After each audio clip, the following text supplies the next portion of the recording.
అందరికీ నమస్కారం. నేను మీ నేహ గొనెల. ఇక్కడైతే నేను వెజిటబుల్ పులావ్ అయితే చేస్తున్నానండి. దానికోసం ఫస్ట్ నేను రైతా అయితే చేసుకుందామని దానికోసం ప్రిపేర్ చేసుకుంటున్నా. ఫస్ట్ దానికోసం కర్డ్ తీసుకున్నా. అందులోనే ఆనియన్స్ అయితే యాడ్ చేశా.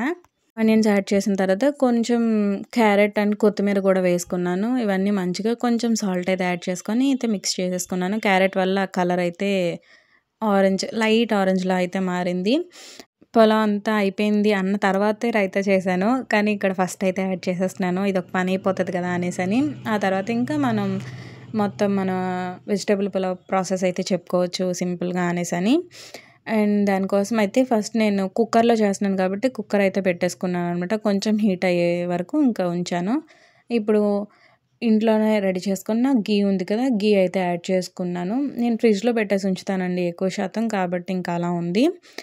అండ్ అదయిపోయిన తర్వాత ఇంకా గరం మసాలా ఉంటది కదా! హోల్ గరం మసాలా అవన్నీ యాడ్ చేసుకొని కొంచెం సేపయితే మంచిగా ఫ్రై చేసుకుంటున్నాను.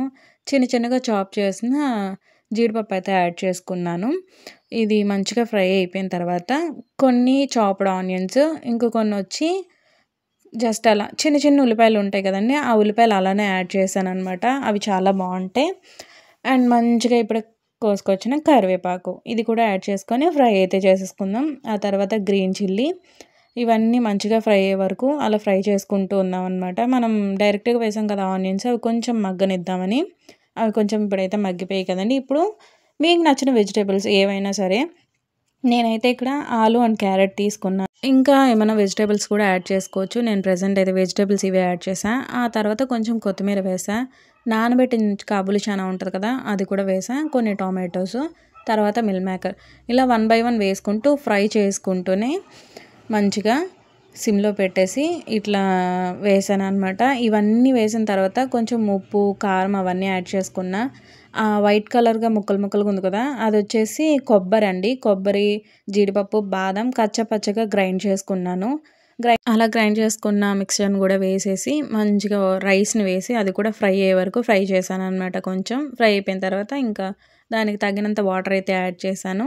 వాటర్ యాడ్ చేసి లాస్ట్‌లో కొంచెం కొత్తిమీర అయితే వేసుకొని సాల్ట్ చూసేసి ఇంకా ప్రెషర్ కుక్కర్ పెట్టేసాననమాట. జస్ట్ 2 విజిల్స్ ఇచ్చాను. మన పులావ్ అయితే రెడీ అయిపోయిందనమాట.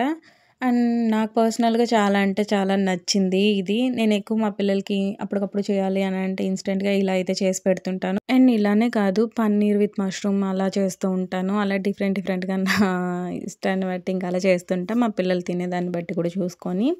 అండ్ మనం కుక్కర్ 2 విజిల్స్ అయితే ఇచ్చేసింది. ఇంకా మన వెజిటబుల్ పులావ్ రెడీ అయిపోయింది. దీంట్లో లాస్ట్‌లో కొంచెం కొత్తిమీర యాడ్ చేస్తున్నాను.